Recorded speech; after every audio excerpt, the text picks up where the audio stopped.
सजन रे झूठ मत बोलो, खुदा के पास जाना है।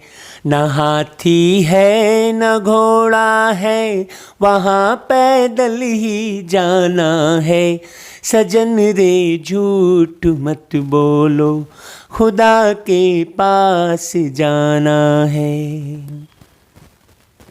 तुम्हारे महल चौबारे यहीं रह जाएंगे सारे।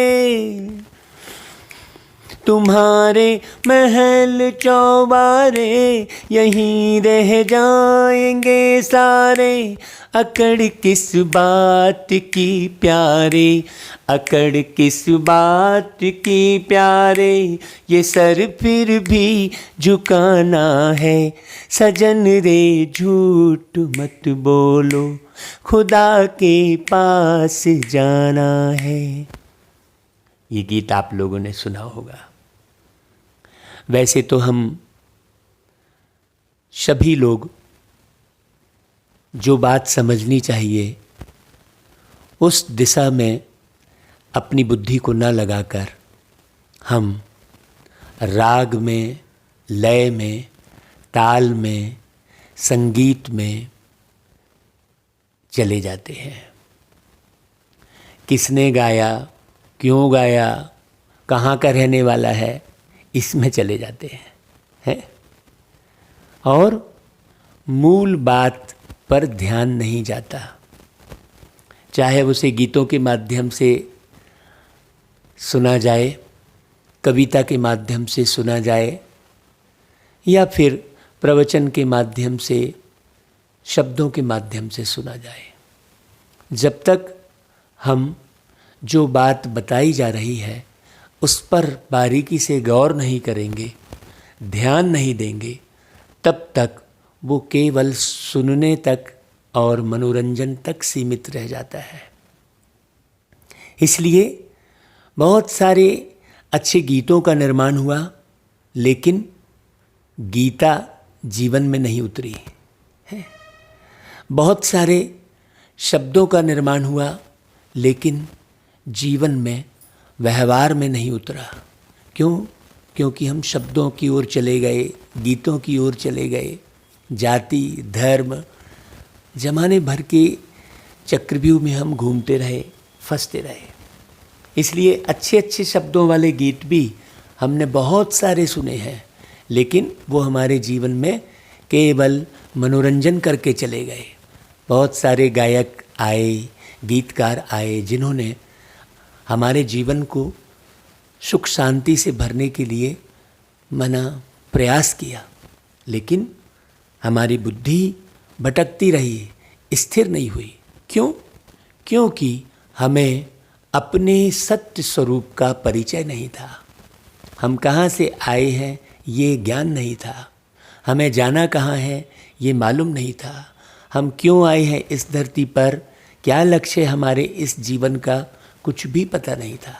इसलिए हम भटकते ही आए।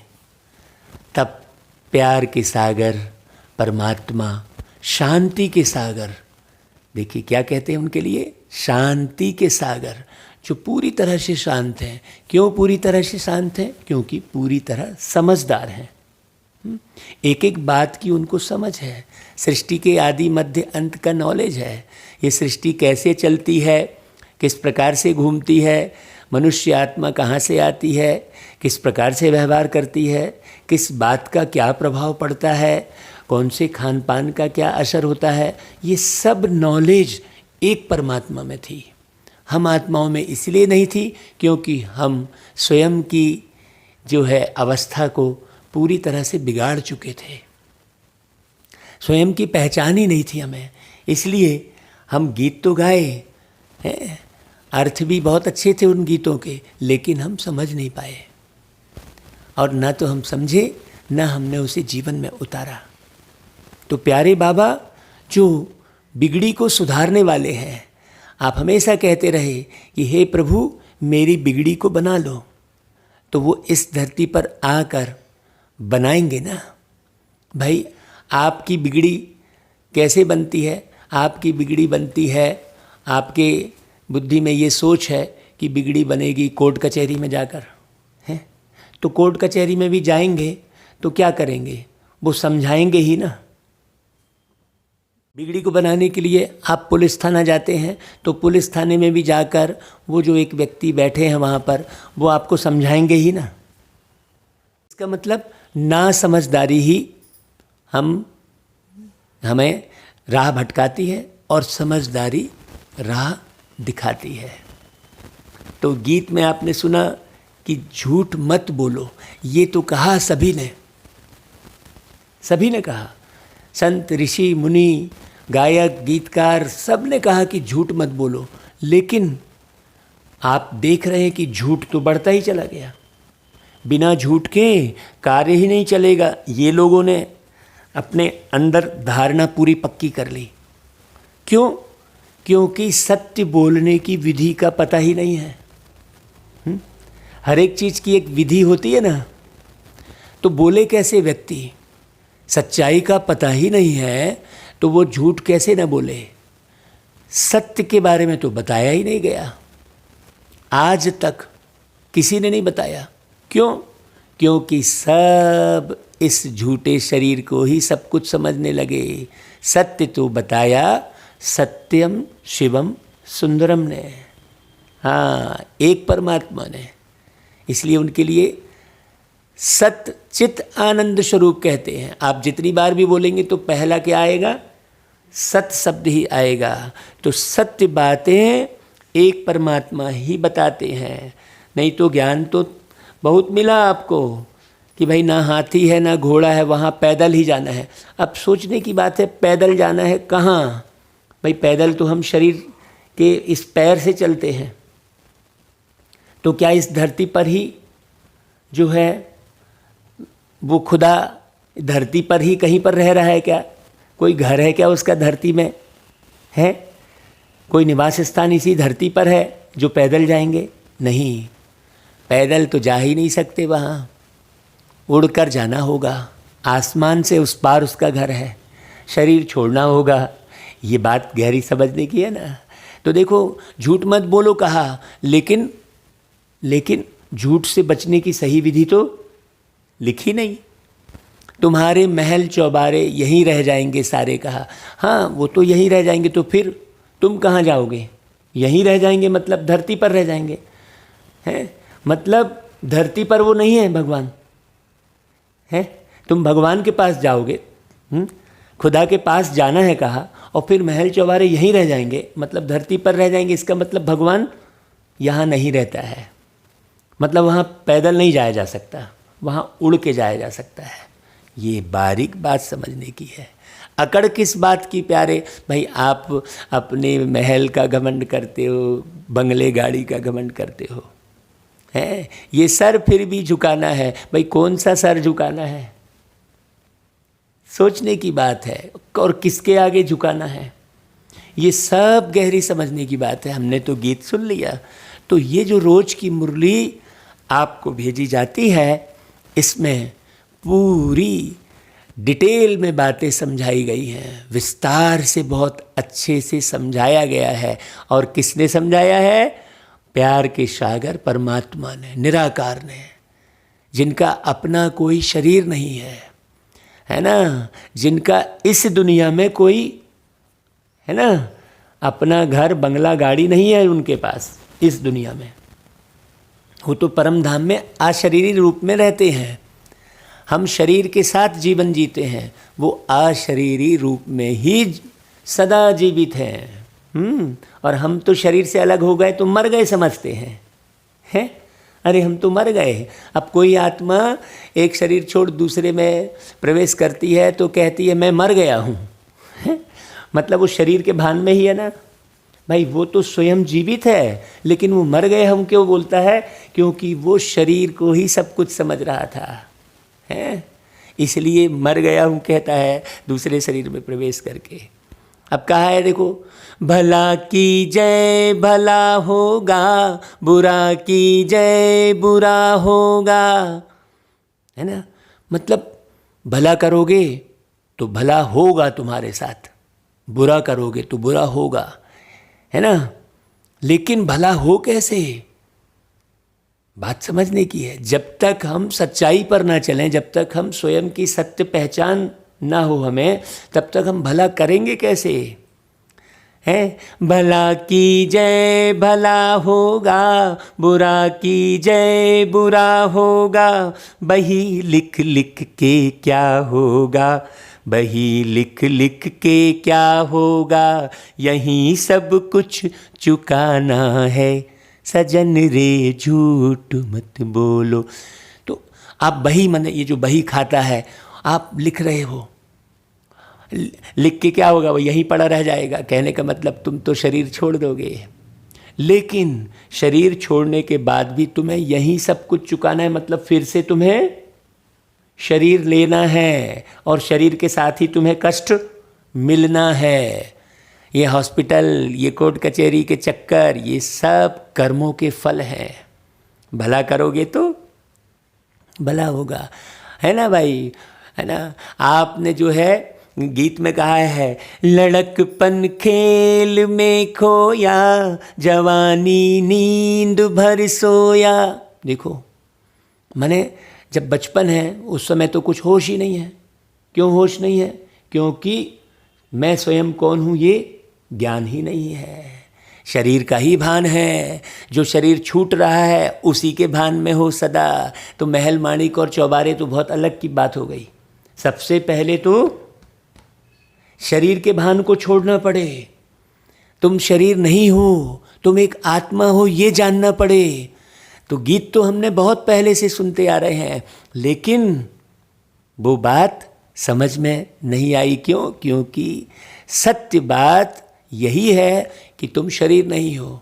इसलिए हमने ये गीत गाया, लड़कपन खेल में खोया, जवानी नींद भर सोया। लेकिन ये लड़कपन खेल में खो कौन रहा है? ज्ञान नहीं होने के कारण वो आत्मा लड़कपन खेल में खो दे रही है। जब ज्ञान हो जाएगा, हाँ, जब जन्म लोगे तो ये मालूम रहेगा कि मैं जन्म लेने वाला कौन और शरीर छोड़ने वाला कौन। शरीर के साथ इस दुनिया में माँ के गर्भ से बाहर आने वाला कौन? मैं कौन? मूल बात है, मैं कौन। बुढ़ापा देख कर रोया, वही किस्सा पुराना है।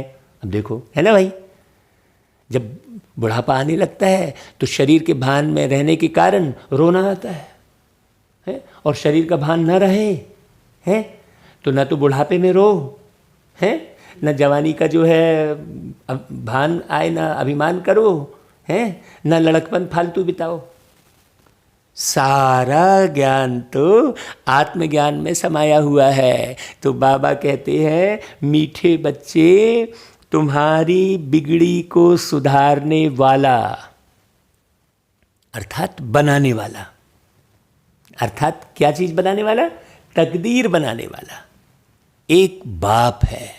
अब ये समझो, अभी हम उन्हें परमात्मा, भगवान, ईश्वर, अल्लाह कह रहे थे, लेकिन वो कौन है? वो बाप है।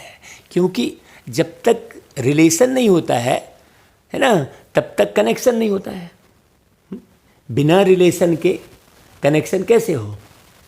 दुनिया में भी रिश्ते बनाते हैं ना, रिश्ते बनाकर संबंध बनाते हैं। कनेक्शन यानी संबंध, है ना भाई।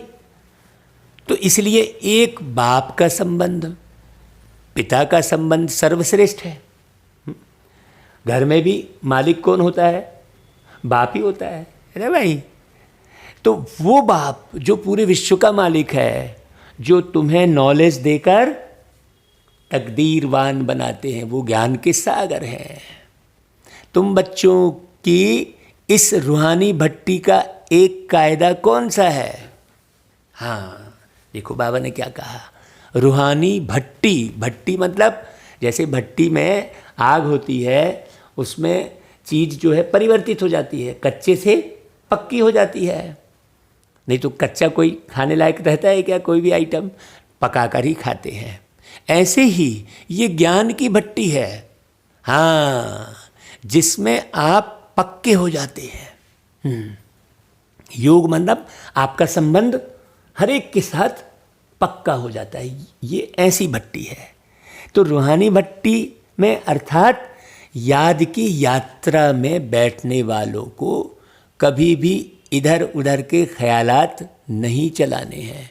सारा खेल हमारे मन के अंदर चलने वाले ख्यालातों पर ही ये सारा खेल चल रहा है। आपने कहीं भी गए, कोई भी सुंदर वस्तु देखी तो आपके ख्याल बदल गए। आप कुछ और के लिए गए थे लक्ष्य लेकर कि मैं बाजार जा रहा हूँ तो ये लूँगा, लेकिन आपने कोई सुंदर वस्तु देख ली है तो ख्याल आपके बदल गए। अब जैसे ही ख्याल बदले तो आपको खरीदने की इच्छा हो गई, आप मूल बात से हट गए हैं, है कि नहीं? फिर मन में वो इच्छा हो गई। बात बारीक समझने की है। तो जैसे ही ख्यालात बदलते हैं, उल्टे सीधे होते हैं, आपकी बुद्धि इधर उधर भटकने लगती है। तो बाबा कहते हैं कि याद की यात्रा में बैठने वालों को, मतलब परमात्मा से संबंध बनाकर ज्ञान प्राप्त करने वालों को, अपने जीवन को संवारने वालों को इधर उधर के ख्यालात नहीं चलाने हैं। अपनी बुद्धि को इतना स्थिर रखना है, एक बाप को याद करना है, एक बाप को जानना समझना और याद करना है, उनकी याद में रहना है। अगर बुद्धि इधर उधर भटकती है तो झुटका खाते रहेंगे। झुटका खाते रहेंगे मतलब समझ में कुछ आएगा ही नहीं। व्यक्ति, अभी देखो गीतों में कितने अच्छे से समझाया गया है, बहुत सारे गीतों, क्यों नहीं समझ में आया? क्योंकि ख्यालात ही स्थिर नहीं रहे, आपके विचार ही स्थिर नहीं रहे, है ना भाई? तो कुछ बातों को समझना है। एक आहार, दूसरा विचार, तीसरा संस्कार और चौथा व्यवहार। कितनी बातें हुई? 4। आहार, विचार, संस्कार, व्यवहार है।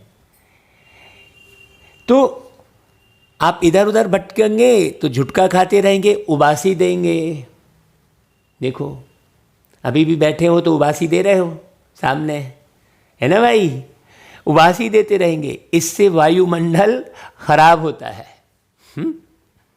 अपना ही नुकसान करते हैं। मुंडी तो हिलती रहेगी, मुंडी हिला हिला के हाँ हाँ अच्छा है कहते रहेंगे, लेकिन ख्यालात अंदर दूसरे चलते रहेंगे तो उबासी आती रहेगी। ये बारीक जांच करना है। योग वही है जो हम अपने ख्यालातों को पकड़ सकें अच्छे से, कि मेरे अंदर कौन से विचार चल रहे हैं। हम ऑफिस में बैठे हैं, विचार कुछ और चल रहे हैं, काम कर रहे हैं, काम की तरफ भी मन नहीं लग रहा है। क्यों? क्योंकि विचार दूसरे चल रहे हैं, तो वो ढंग से काम नहीं हो पा रहा है। तो जब तो अधिकारी चिल्ला रहा है कि तुमने ये ढंग से काम नहीं किया। क्यों? क्योंकि सारा रोल किसका है? ख्यालात का, जो अंदर ख्यालात हो। इसलिए गीत भी आप कैसे गा रहे हो कि दिल का सहारा टूट ना जाए। एक भ्रम वाला गीत है, संशय वाला गीत है कि अरे ये दिल का सहारा कहीं टूट ना जाए। भाई क्यों टूटेगा भाई दिल का सहारा? यदि पक्का जुड़ा है तो क्यों टूटेगा? देहिक रिश्ते से जुड़ा है तो टूटेगा, लेकिन आत्मिक रिश्ते से जुड़ा है तो जरा भी नहीं टूटेगा, है? गीत में कहा गया है ये जमाना प्यार का दुश्मन। भाई प्यार का दुश्मन क्यों है? क्योंकि वो ओरिजिनल प्यार नहीं है, है? गीत में कहा गया है भाई प्यार का दुश्मन है जमाना। तो प्यार का दुश्मन क्यों है जमाना? क्योंकि तुमने ओरिजिनल प्यार को समझा नहीं है, ना ओरिजिनल प्यार कर रहे हो। तुम तो मिटने वाली इस देह से प्यार कर रहे हो। दैहिक प्यार है, आत्मिक प्यार होते तो कोई दुश्मन नहीं होगा जमाना। आत्मिक प्यार का कोई दुश्मन होगा क्या जमाना? हाँ भाई, आप भगवान से जब प्रेम करते हो तो उसमें आत्मी प्रेम होता है। भगवान तो दिखता नहीं है, लेकिन बहुत लोग भगवान से बहुत प्रेम करते हैं। क्यों? क्योंकि वो आत्मिक प्रेम होता है। उसका कोई दुश्मन होगा क्या? नहीं होता है। ओम शांति। मीठे मीठे रूहानी बच्चों ने गीत के 2 अक्षर सुने, बच्चों को सावधानी मिलती है। इस समय जो भी है सबकी तकदीर बिगड़ी हुई है, सिवाय तुम ब्राह्मणों की। बाबा कह रहा है तुम्हारी अब बिगड़ी से सुधर रही है। बाप को कहा ही जाता है तकदीर बनाने वाला। तुम जानते हो शिव बाबा कितना मीठा है। बाबा अक्षर बड़ा मीठा है। क्यों भाई बाबा अक्षर मीठा है? क्योंकि बाबा ही एक एक बात की गहराई को समझाकर हमारे जीवन को संवारते हैं, कई जन्म संवारते हैं, सावधानी देते हैं। बाप से सब आत्माओं को वर्षा मिलता है, लौकिक बाप से बच्चों को वर्षा मिलता है, बच्ची को नहीं। हाँ, कन्या जो है दूसरे घर में चली जाती है, लौकिक बाप से सबको वर्षा नहीं मिलता। यहाँ बच्चा व बच्ची सब वर्षे के हकदार है। क्यों? क्योंकि बाप पढ़ाते ही आत्माओं को है, आत्माओं अर्थात अपने बच्चों को। यहाँ तो आत्मा की बात है ना, जो दिखाई नहीं दे रही है। मतलब तुम दिखते नहीं हो, तुम स्वयं अपने आप को भी नहीं देख पाते हो। दर्पण में जब जाते हो तो स्वयं को थोड़ी देख पाते हो, तुम तो शरीर को देखते हो, कहते हो ये मेरा शरीर है। मेरा शरीर कहने वाले तुम अलग हो ना भाई। हाँ, जैसे दर्पण के सामने कहोगे मेरा दर्पण, तो दर्पण अलग है, तुम अलग हो। तो आत्मा समझती है हम सब ब्रदर से हैं, बरोबर ब्रदरहुड कहा जाता है ना। एक भगवान के बच्चे हैं, फिर इतना लड़ते झगड़ते क्यों हैं? सब आपस में लड़ते ही रहते हैं। क्यों? क्योंकि अनेक धर्म, अनेक मत है। और मुख्य बात तो रावण राज्य में लड़ाई ही चलती है, क्योंकि विकारों की प्रवेशता है। लड़ाई क्यों हो रही है? धार्मिक लड़ाई नहीं है ये। अनेक मतांतर है। और अनेक मतांतर क्यों है? क्योंकि अंदर में विषय विकार है। आपको गीत सुनाया ना भाई कि अकड़ किस बात की प्यारे, मतलब अभिमान है। काहे का अभिमान है? देह का अभिमान है। मूल बात तो सबसे पहले स्वयं को देह समझना, ये मूल भूल है। हाँ, काम विकार पर भी कितना लड़ाई झगड़ा होता है। है ना भाई? ऐसे बहुत राजाओं ने लड़ाई की है, काम के लिए बहुत लड़ते हैं। वासना जागृत हो जाती है। हाँ, है कि नहीं? दृष्टि खराब हो जाती है तो राजा भी लड़ते हैं जाकर कि भाई हम जीत हासिल करके और उस राज्य पर कब्जा कर लें तो वो रानी भी हमारी हो जाए। विषय विकारों की ही लड़ाई है। देखो ये बात बहुत गहरी बताई बाबा ने। काम के लिए बहुत लड़ते हैं, कितने खुश होते हैं, कोई के साथ दिल होती है तो मार भी देते हैं। विषय विकार के लिए सोचो कितनी बड़ी गंदगी है। बाबा उस गंदगी को आकर साफ करते हैं। गीता में भी लिखा है ना भाई, काम महाशत्रु है। क्रोध वाले को तो क्रोधी ही कहेंगे, लोभ वाले को लोभी कहेंगे, लेकिन जो कामी है उनके बहुत नाम रखे हुए हैं। इसलिए कहा जाता है अमृत छोड़ विष काहे को खाए। शास्त्रों में अमृत नाम लिख दिया है। दिखाते हैं सागर मंथन किया तो अमृत निकला, कलश लक्ष्मी को दिया। कितनी कहानियां हैं, अब उसकी गहराई तो समझो भाई। है कलश लक्ष्मी को दिया भाई, लक्ष्मी कोई नारी बस थोड़ी है। मतलब जिसने मन को लक्ष्य दिया, ज्ञान अमृत है ना, ज्ञान अमृत रूपी कलश उसी के बुद्धि में आया। जिसने लक्ष्य धारण किया। कौन सा लक्ष्य धारण किया? कि भाई मुझे पवित्र रहना है। बस लक्ष्मी नारायण पवित्रता का पूर्ण रूप है। कहानी तो बनाई लेकिन उसे ही सही समझने लग गए। अब जरा बुद्धि में हम अच्छे से बिठाएं कि भाई इतना बड़ा मंदराचल पर्वत इतने गहरे सागर में कैसे जाएगा, सोचने की बात है। और फिर अब वो डूब रहा था वो मंदराचल पर्वत, तो फिर भगवान ने कहा कछुए का अवतार लिया और कछुआ नीचे उस अपनी पीठ पर उस उतने बड़े पर्वत को रखा है। सोचने की बात है, कछुआ तो इतना सा छोटा सा। तो यहाँ पर बारीक बात समझने की है ज्ञान की कि भाई जब हम कछुए मिसल अपनी कर्मेंद्रियों को समेटना सीख जाते हैं तब जो है मंदराचल, मतलब जो मन अंदर में चलायमान है, मंदराचल मतलब अंदर में जो मन चलायमान मन है वो स्थिर होता है, वो डूबता नहीं है विषय सागर में, है ना।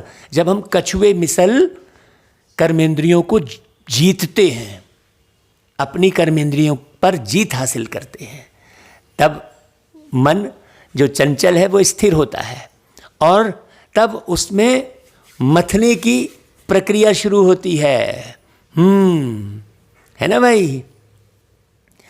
जब हम मंथन करते हैं, मन का जब मंथन करते हैं, विचार सागर मंथन करते हैं, तब ज्ञान का अमृत निकलता है, मतलब तब हमें वो बारीक बात समझ में आती है।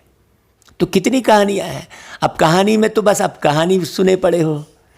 बाबा कहता है देखो और भी भ्रांति है, इसमें भी बड़े ते बड़ी बात है सर्वव्यापी की।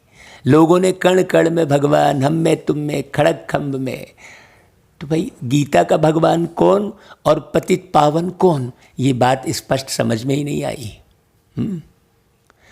बाबा ने आकर जो प्रदर्शनी के चित्र बनवाए, उन प्रदर्शनी के मुख्य चित्रों पर बहुत अच्छे से समझाया जाता है। आप जो है ब्रह्मा कुमारी सेंटर पर जाकर और वो प्रदर्शनी बहुत अच्छे से देख सकते हैं, समझ सकते हैं। आपके नज़दीक में जो ब्रह्मा कुमारी सेवा केंद्र है, आप वहाँ जाएं तो आपको क्लियर समझ में आएगा। चित्र देखें, क्योंकि चित्र देखने से अच्छे से समझ में आएगा। और यदि आप ब्रह्मा कुमारी सेंटर पर नहीं जा सकते हैं, आपके गांव में, आपके शहर में नहीं है मान लो, तो आजकल यूट्यूब पर पूरा कोर्स कराया जाता है, उसमें चित्र दिखाए जाते हैं, जिसे राजयोग कोर्स के नाम से बताया जाता है। तो आप उसे आप देख सकते हैं। बाबा ने जो बीच में चित्रों के बारे में बताया है, तो जो भी नए सुन रहे हैं भाई बहन, वो अच्छे से समझे भाई कि हाँ चलो भाई हम चित्र देखकर अच्छे से समझ ले। नॉलेज उठाने के लिए भी लगन चाहिए ना। तो प्रदर्शनी में इन चित्रों पर समझाया जाता है कि पतित पावन ज्ञान का सागर और उनसे निकली हुई ज्ञान गंगाएं हैं, वह पानी की नदी या सागर है। सोचने की बात है। ये सब प्रदर्शनी में बहुत अच्छे से समझाया जाता है।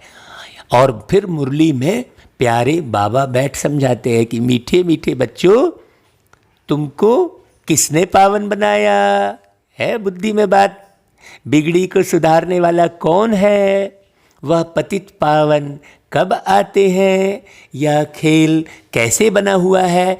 ये 4 प्रश्न है। देखो कि भाई पतित को पावन बनाने वाला कौन, बिगड़ी को सुधारने वाला कौन, वो पतित पावन कब आते हैं, ये खेल कैसे बना हुआ है। कोई भी नहीं जानते भाई। हे पावन परमेश्वर मेरे कहते हैं। वो गीत गाते हैं ना कि मैली चादर ओढ़ के कैसे द्वार तुम्हारे आऊं, मैली चादर ओढ़ के कैसे।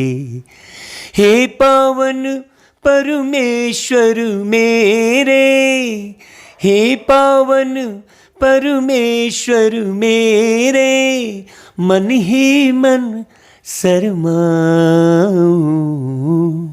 मैली चादर ओढ़ के कैसे। तो मैली चादर कौन सी है भाई? है मन में जो ख्यालात चल रहे हैं वो मैले हैं, वो ख्यालात रूपी चादर है, विचारों रूपी चादर मैले हैं।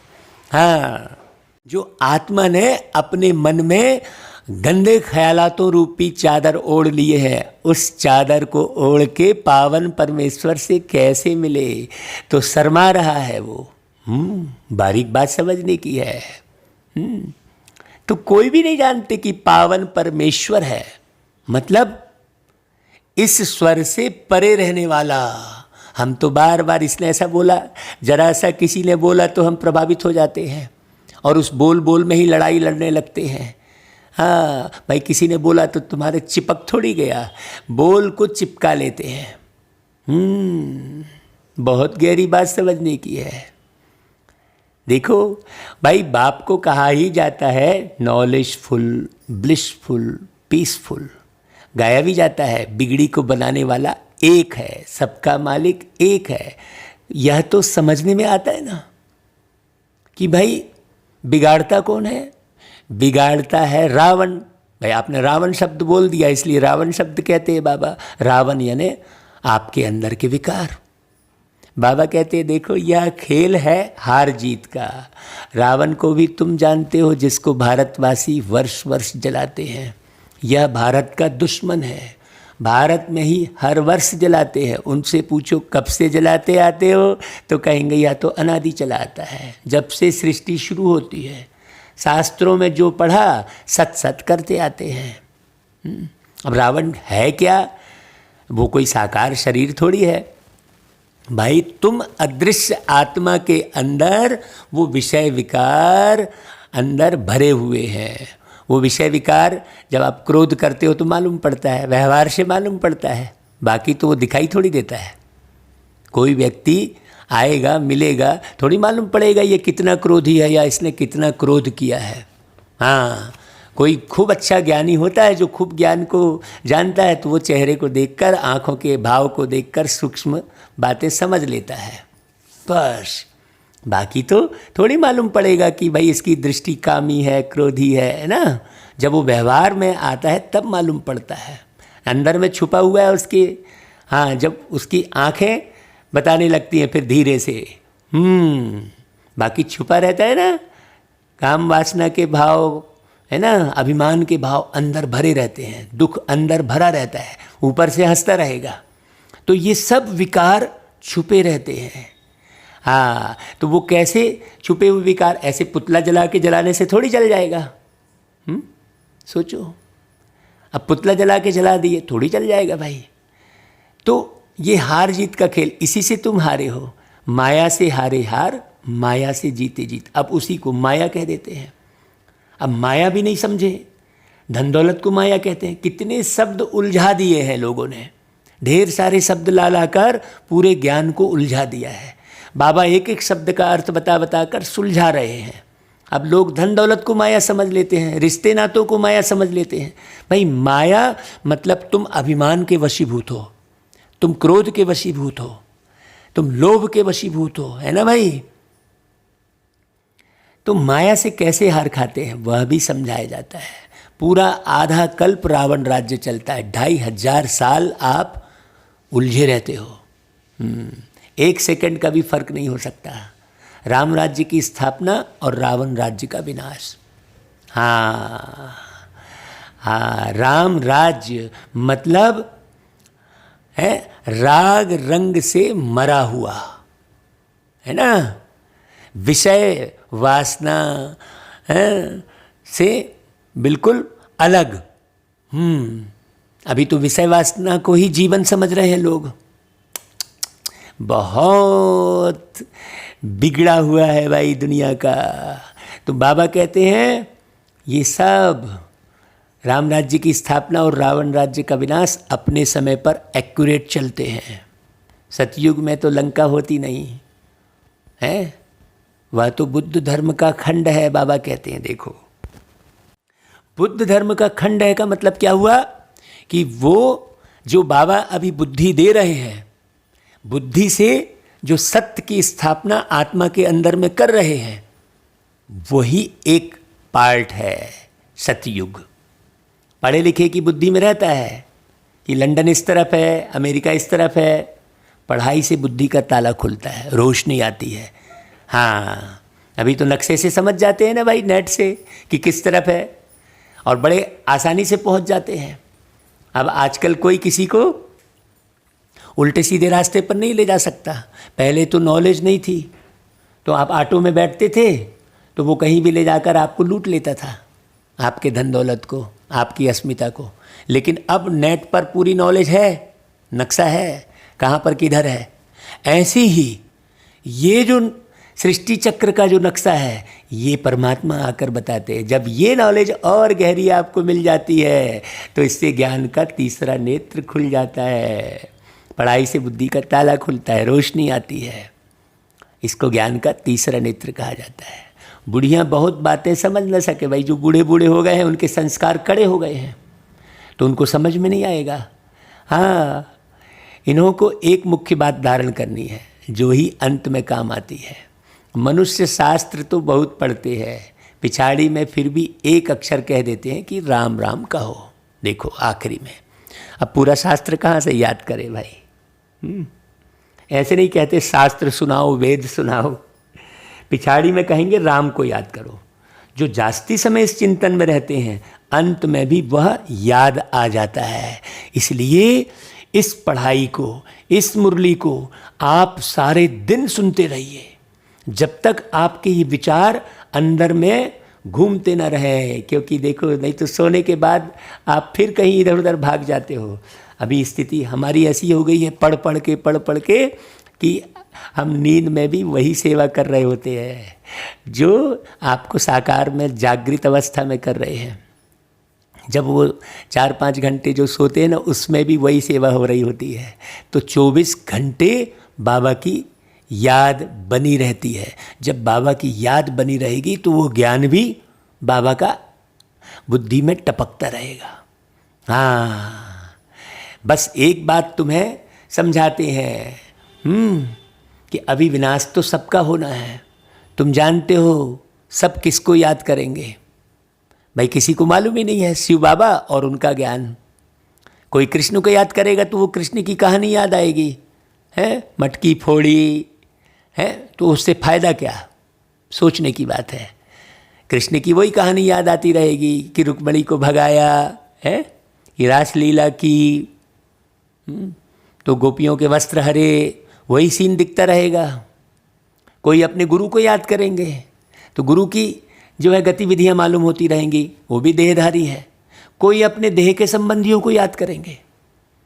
हाँ, जो भाई बोलेगा अरे हम तो किसी को नहीं मानते, तो वो देह के संबंध को तो मान ही रहा है, अपने माँ बाप को तो मान रहा है ना भाई, है। तो देह को याद किया, खेल खलास, सारी बुद्धि में जो ज्ञान तो है नहीं। यहाँ तुमको एक ही बात समझाई जाती है कि अपने को आत्मा समझ, परमात्मा बाप को याद करो, है ना भाई। हाँ, चार्ट रखो कि हम कितना बाबा को एक्यूरेट याद करते हैं।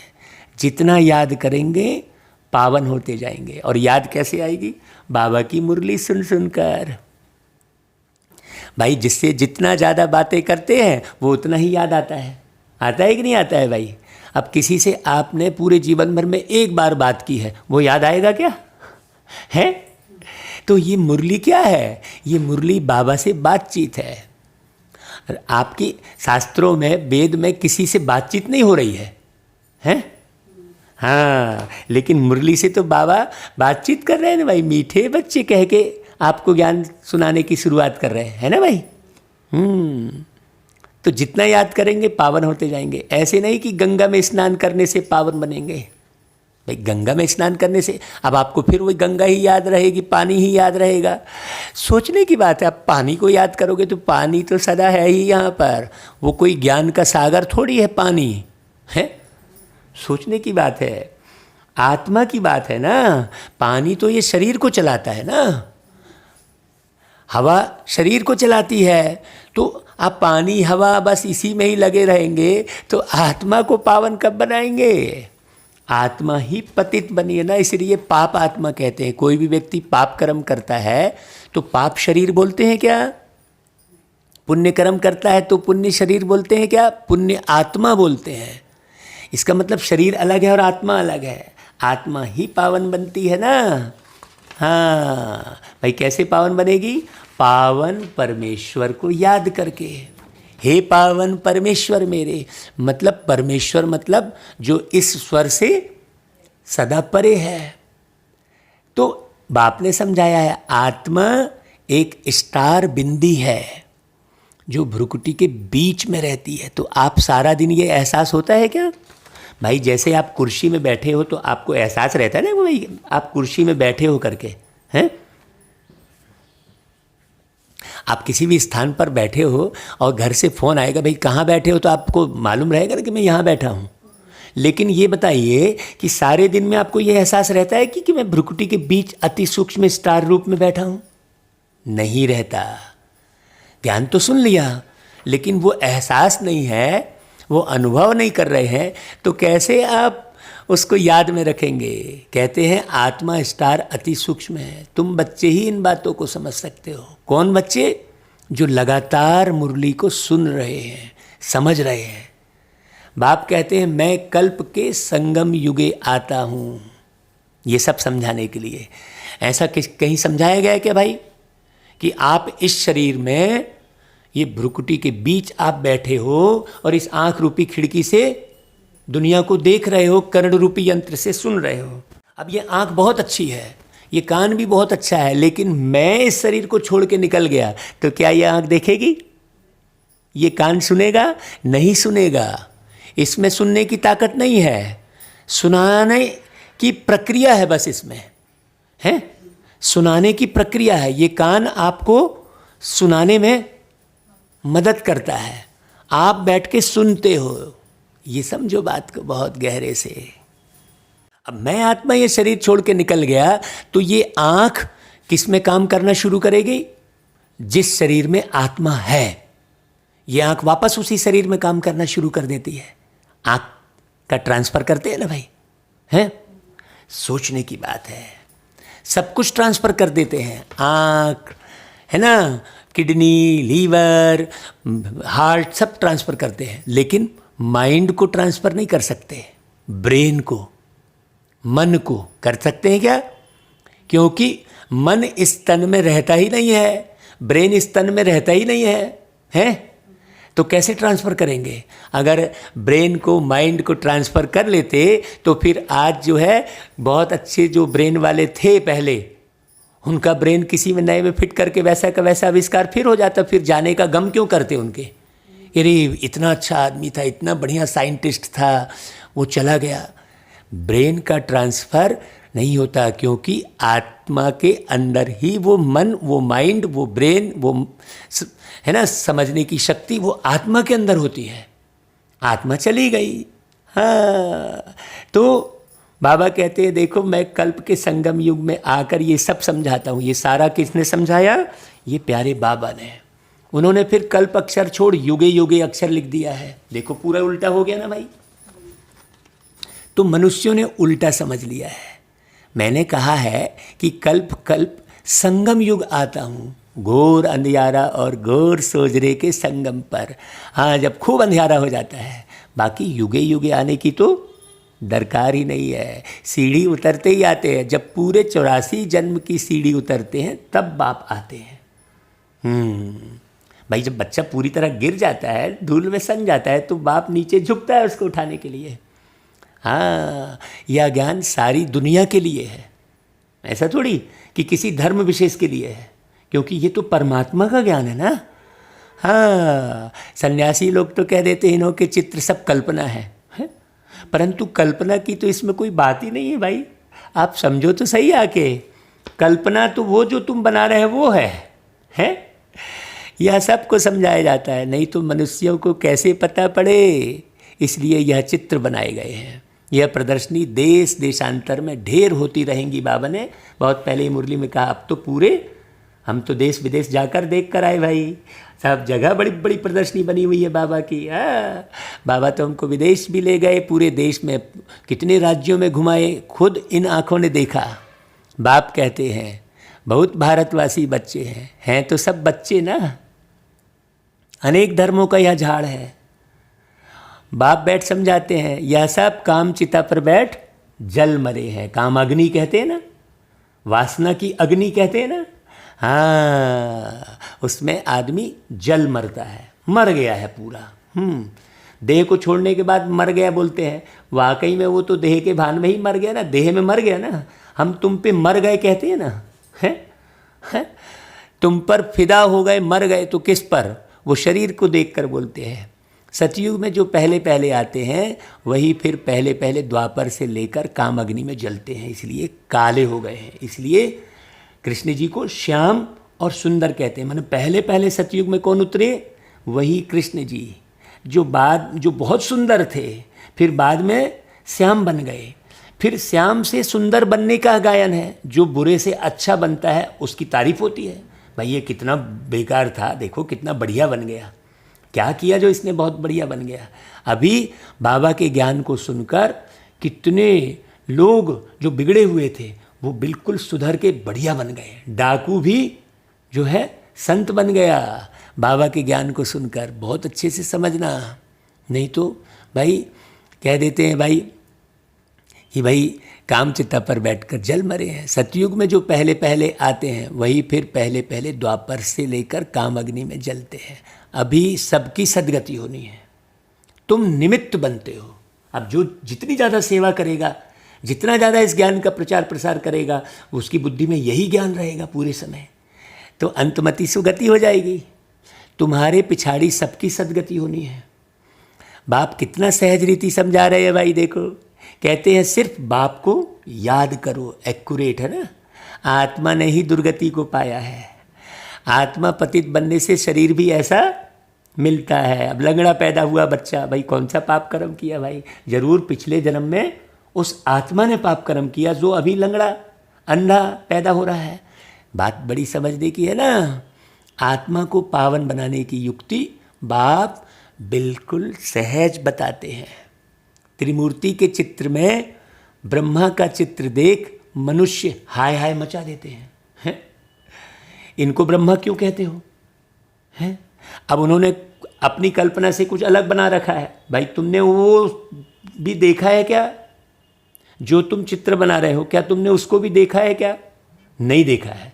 अभी करंट में जो अभी आए हैं वो दिख रहे हैं, उसको झूठ बोल रहे हो, और जिसको नहीं देखा है उसको सच्चा बोल रहे हो। सोचने की बात है भाई। ब्रह्मा तो सूक्ष्म वतनवासी देवता है, या कहाँ से आया? या दादा तो नामी ग्रामी था। अखबारों में सब जगह पड़ा था। एक जौहरी कहता है मैं श्री कृष्ण हूँ, इसको 16,108 रानियाँ चाहिए। बड़ा हंगामा मच गया था भगाने का। अब एक एक से माथा कौन मारे? इतने ढेर मनुष्य हैं भाई, आप कितनों पर माथा मारोगे भाई?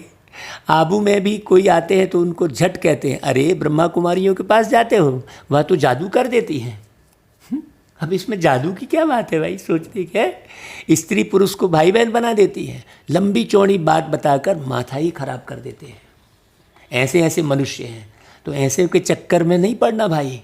हैं बाबा समझा रहे हैं। बाप कहते हैं तुम मुझे ज्ञान सागर वर्ल्ड ऑलमाइटी अथॉरिटी कहते हो। वर्ल्ड ऑलमाइटी अर्थात सर्वशक्तिमान, सब वेदों शास्त्रों आदि को जानने वाले कौन है? एक परमात्मा। परमात्मा से ऊपर तो कोई नहीं होगा ना भाई। बड़े विद्वान को भी अथॉरिटी कहते हैं क्योंकि वह सब वेदों शास्त्रों आदि को पढ़ते हैं। फिर बनारस में जाकर टाइटल ले आते हैं। महोपाध्याय, श्री श्री 108 सरस्वती, यह सब टाइटल्स उस विद्यालय में मिलते हैं। वहाँ से जो बहुत होशियार होते हैं उनको बड़ा टाइटल मिलता है। ये बारीक बात है, देखो हैं। यहाँ पर भी आत्मा को टाइटल मिलता है आगे जाकर नेक्स्ट जन्म में। लक्ष्मी नारायण का टाइटल मिलता है फिर। हाँ, शास्त्रों में जनक के लिए लिखा हुआ है। उसने कहा कि सच्चा ब्रह्म ज्ञान कोई हमको सुनाए। अब ब्रह्म ज्ञान तो है नहीं है, बातें सारी यहाँ की है। कहानी बहुत बड़ी बना दी है, फिर यहाँ आके भी उलझ जाते हैं। शंकर पार्वती की भी कहानी लिखी हुई है। कितनी कहानियाँ बैठ बनाई हैं। अब भाई एक जन ने हमको कमेंट करके भेजा है कि आप बीच में कहानी भी सुनाओ जो कहानी के बारे में बोल रहे हैं। अगर हम कहानी सुनाने बैठे हैं तो ये मुरली तो 3-4 घंटे की हो जाएगी, उतना समय ही नहीं है। इसलिए हमने अपने चैनल में कहानी का एक पार्ट अलग बनाया हुआ है। आप जो है एक प्लेलिस्ट बनाई है कहानियों की, आप उसमें सुन सकते हैं।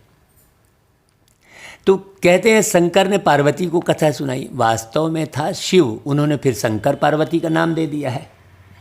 भागवत आदि में यह सब इस समय की बात है। फिर कहानी में बताते हैं उनको ख्याल आया राजा को यह ज्ञान जाकर दूं। बाप भी समझाते हैं राजाओं को जाकर ज्ञान दो, है ना भाई। जो रहस्यों को जानना चाहे उनको ज्ञान दो, और जो जानना ही नहीं चाहे उसके पीछे माथा खराब करने से क्या फ़ायदा है भाई।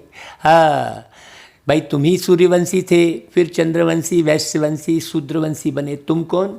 आत्मा। तुम्हारी राजधानी ही चट हो गई है।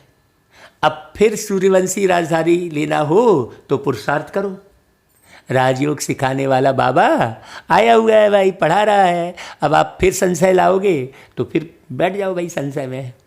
हाँ, शंका की तो कोई जो है दवाई ही नहीं है। फिर आकर बेहद का स्वराज्य लो।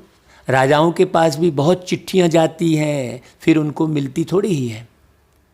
उनके प्राइवेट सेक्रेटरी चिट्ठियाँ देखते हैं, कितनी चिट्ठियाँ फेंक देते हैं। कोई में ऐसी ज़रूरी बात होती है तो उनको दिखा देते हैं। कहते हैं अष्टावक्र ने जनक को सेकंड में जीवन मुक्ति का साक्षात्कार कराया। यह भी अब है। अब बाप कितना अच्छी तरह बैठ तुमको समझाते हैं। अब भाई अष्टावक्र की भी कहानी है भाई।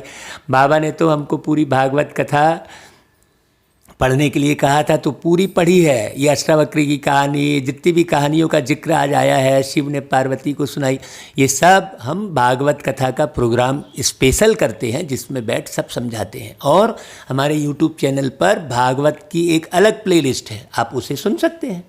क्योंकि एक ही मुरली में हम लंबा सुनाएंगे तो लोग फिर सुन ही नहीं पाएंगे, वो रह जाएगी बात। हाँ, तो जो समझने वाले नहीं हैं वह यहाँ वहाँ देखते रहेंगे। बाबा झट समझ जाते हैं, उनकी बुद्धि में कुछ बैठता नहीं है। बाबा चारों तरफ देखते भी है, सभी अच्छी तरह सुनते हैं, इनकी बुद्धि कहाँ भटकती रहती है, उबासी देते रहते हैं। ज्ञान बुद्धि में नहीं बैठेगा तो झुटके खाते रहेंगे, नुकसान हो जाता है। हाँ, बाबा पुरानी बात बता रहे, देखो कराची में इन बच्चों की भट्टी की थी, कोई झुटका खाता था तो फिर झट बाहर निकाला जाता था। हाँ, अपने ही बैठते थे, बाहर का कोई आता नहीं था। शुरू में इन्हों का बड़ा पार्ट चला है, लंबी हिस्ट्री है। शुरू में तो बच्चियां बहुत ध्यान में चली जाती थी, अभी तक भी कहते रहते हैं जादू है। परमपिता परमात्मा को जादूगर कहते हैं ना भाई, सौदागर कहते हैं, जादूगर कहते हैं। हाँ, शिव बाबा देखते हैं इनका बहुत प्रेम है तो देखने से ही झट ध्यान में चले जाते हैं, मतलब सारा कुछ समझ में आ जाता है ना भाई। बैकुंठ तो भारतवासियों को बहुत प्यारा है, कोई मरता है तो भी कहते हैं बैकुंठवासी हुआ, स्वर्गवासी हुआ। अभी यह तो है ही नर्क, सब नर्कवासी हैं।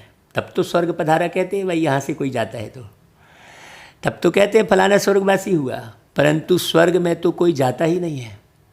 अभी सिर्फ यह तुम जानते हो हम स्वर्गवासी थे, फिर 84 जन्म लेकर नर्कवासी बन गए हैं। 84 जन्म लेकर नरकवासी बने हैं, अब फिर बाबा स्वर्गवासी बना रहे हैं। हाँ, अब ये 84 जन्मों की कहानी और हिस्ट्री पूरे अच्छे से समझनी है तो भाई कोर्स कर लो। स्वर्ग में है राजधानी, राजधानी में बहुत पद है। पुरुषार्थ कर नर से नारायण बनना है। तुम जानते हो यह मम्मा बाबा भविष्य में लक्ष्मी नारायण बनते हैं, अभी पुरुषार्थ कर रहे हैं, इसलिए कहा जाता है फॉलो मदर फादर। जैसे यह पुरुषार्थ करते हैं तुम भी करो। यह भी याद में रहते हैं, स्वदर्शन चक्रधारी बनते हैं। कौन? ब्रह्मा बाबा, मम्मा। अब बाबा मम्मा कहते रहने से थोड़ी आप पुरुषार्थ कर लोगे, या मम्मा के गीत बस गा रहे हो, नहीं भाई, या बाबा के गीत गा रहे हो, हैं?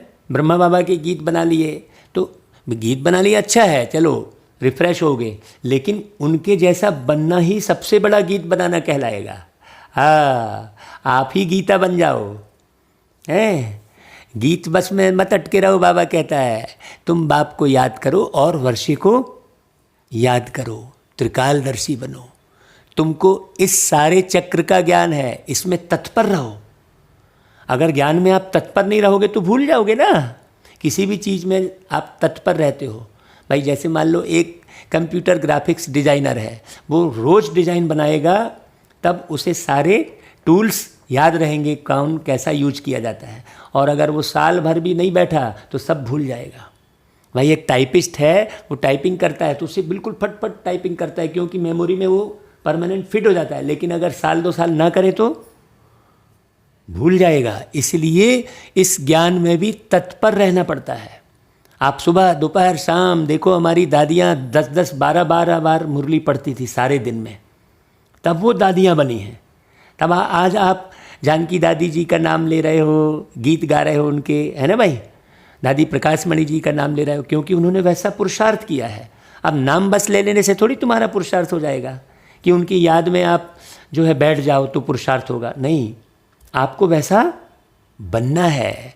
औरों को भी समझाते रहो, क्योंकि आप समझाओगे तो अंदर से और नई नई बात निकलेगी। इस सर्विस में ही लगे रहेंगे तो और कोई धंधा आदि याद नहीं पड़ेगा, है ना भाई। और बाबा पूरी मदद करेगा आपको जब बाबा के ज्ञान का धंधा आप करोगे तो। अब धंधा शब्द कहा तो पैसे की लेन देन थोड़ी है, जैसे धंधे में मन लगता है इसलिए से धंधा कहा। अब इसका मतलब ये थोड़ी है कि भाई आप इससे धन की लेन देन करने लग जाओ, हैं। धंधा का मतलब होता है ज्ञान भी धन है ना, ज्ञान तो सबसे बड़ा धन है ना, तो ज्ञान की लेन देन करना, ज्ञान सबसे बड़ा धन है। ऐसा नहीं कि आप स्थूल कागज के नोटों के पीछे पड़ जाओ कि चलो हम ऐसा सुनाएंगे तो हमें इतना धन मिलेगा, उसी लोभ में आप ज्ञान सुनाओ तो वो ज्ञान बुद्धि में बैठेगा नहीं। अच्छा भाई, बाबा फिर याद प्यार देते हैं, गुड मॉर्निंग करते हैं सभी बच्चों को, और सभी बच्चों को नमस्ते करते हैं। हम सब बच्चे भी बाबा को याद प्यार देते हैं, गुड मॉर्निंग करते हैं। फिर आज का मुख्य सार उठा लो भाई बहुत अच्छे से। देखो, सतयुग में ऊंच पद पाने के लिए देखो लक्ष्य रखना है। लक्ष्य रखकर आप पढ़ाई पढ़ेंगे तो आपका मन लगा रहेगा। हाँ भाई, लक्ष्य अगर नहीं रखेंगे तो मन नहीं लगेगा आपका। आपको ऊंच पद पाना है, ये लक्ष्य रखो। तो सतयुग में ऊंच पद पाने के लिए माता पिता को पूरा पूरा फॉलो करना है। तो माता पिता सबसे पहले कौन है? शिव बाबा। फिर अलौकिक में ब्रह्मा बाबा, मम्मा, और भी आपने ब्रह्मा बाबा मम्मा को नहीं देखा, अभी जो तीव्र पुरुषार्थी हैं आप उनको भी फॉलो कर सकते हैं, है ना भाई, जो तीव्र पुरुषार्थी हैं। लेकिन आपको समझ कैसे आएगी? जब तक आप मुरली बहुत अच्छे से नहीं पढ़ेंगे, है ना। हाँ, तब तक आपको मालूम नहीं पड़ेगा भाई। जैसे दादियाँ हैं, दादी प्रकाश मणि जी हैं, आप उनकी जीवन कहानी पढ़ लो, हैं। दादी हृदय मोहिनी जी हैं, आप उनकी जीवन कहानी पढ़ लो, कैसी दिनचर्या थी उनकी, है। दादी जानकी जी हैं, है ना भाई, तो वो भी तो है। बाबा ने दादियों को के लिए भी तो कहा है कि आप इस दादी को भी देख लो करके, है ना। उन्होंने भी तो बहुत बेहद फैलाया ज्ञान को सब तरफ। हाँ, कितने लोग आज ज्ञान में चल रहे हैं, वो सब दादियों ने किया ना भाई। तो माता पिता को पूरा पूरा फॉलो करने में बहुत बारीकी बात आ गई है। उनके समान पुरुषार्थ करना है। फॉलो करना मतलब उनके समान पुरुषार्थ करना है, उनके समान ही सेवा में तत्पर रहना है। हाँ, अब दादी क्या खा रही है हम भी वही खा ले, ये तो फॉलो कर लेते हो, हैं खाने पीने में। लेकिन दादी 12 बार मुरली सुनती थी, उसको फॉलो कर रहे हो क्या? दादी अमृत बेले 3 बजे उठकर 2 बजे उठकर पढ़ती थी, उसको फॉलो कर रहे हो क्या? हाँ, दादी का बहुत नाम हो रहा है तो मेरा नाम भी वैसा ही दादी जैसा हो, उसको फॉलो करने लग गए। लेकिन नाम क्यों हो रहा है ना भाई, ये बात बारीक समझने की है। तो सेवा में तत्पर रहना है, एकाग्र हो, पढ़ाई करनी है पूरी एकाग्रता से। इधर उधर बुद्धि भटकाओगे थोड़ी पढ़ पाओगे। दूसरी बात, याद का सच्चा सच्चा चार्ट रखना है कि आप कितने समय याद में रहते हैं। अपने को आत्मा समझ, बाप को याद करना है। हाँ, देह व देहधारियों को याद नहीं करना है। हाँ, याद अलग बात हो गई ना। हाँ, फिर वरदान, सदा साथीपन की स्मृति और साक्षी स्टेज का अनुभव करने वाले शिवमयी शक्ति स्वरूप कंबाइंड भाव।